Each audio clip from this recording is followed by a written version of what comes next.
sharecropper that was free slave but never willing to or wanting to or able to achieve or strive for more because of their lack of inclusion into the American mainstream.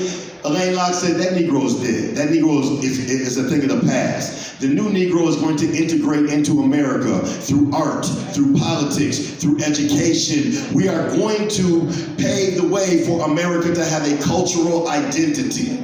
He said that around 1916, right? 100 years later, Barack Obama became president of the United States. And when you think of Barack Obama, do you not think of art, of poetry, of style, of oration, of education, everything Alain Locke dreamed that black people would be able to accomplish by integrating to the intellectual property and cultural fabric of America? He probably was smiling 100 years later. So this piece is called The Newest Negro. I teach for a living, I educate, this is what I do, y'all. In his novel, The Dark Princess, W.E.B. Du Bois' fictional princess states this: the Congo was flooding the Acropolis.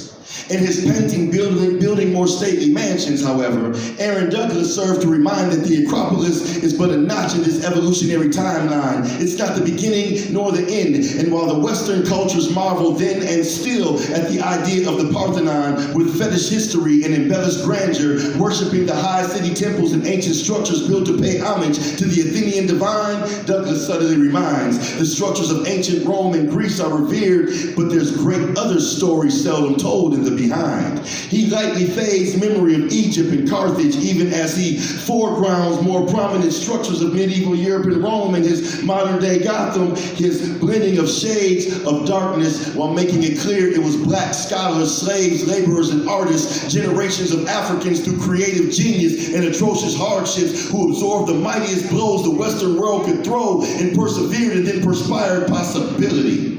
Structuring futuristic foreshadowing of cultural new growth. Creativity wrung from trauma that would flow as smooth as the tonal blends of Douglas's Afro-Deco style. If the Congo was flooding the Acropolis, it's because Babylon had bled the Congo dry and splattered the blood all over America and the rest of the World Wide West.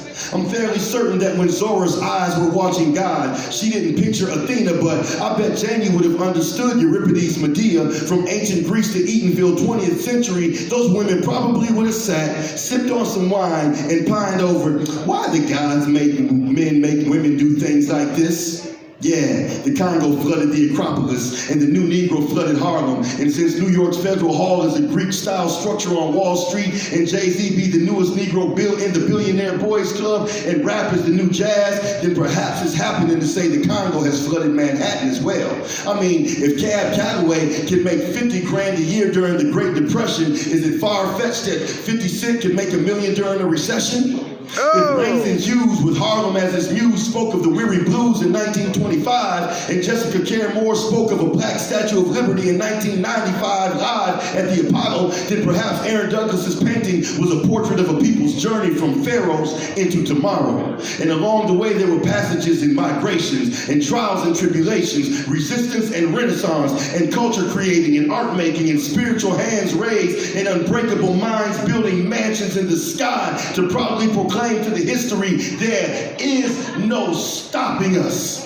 There was even a story by a freedom fighter in which he wrote of a princess who spoke of the Congo flooding the Acropolis. A freedom fighter who knew that the freed man was flooding Babylon with blood, sweat, and tears, beaten, broken, bruised, but undeterred, even while another freedom fighter asked, what happens to a dream deferred?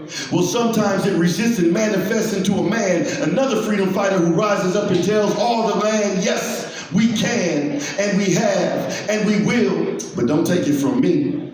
I've wondered what Alain Locke would say about Oprah, Denzel, Viola, Chappelle, Barack, and Jay-Z. The Congo flooded the Acropolis? If today you ask me, or yesterday W.E.B., we both smile nearly contently, but still mischievously, and say in the words of Cab Calloway, yeah, my hep cat.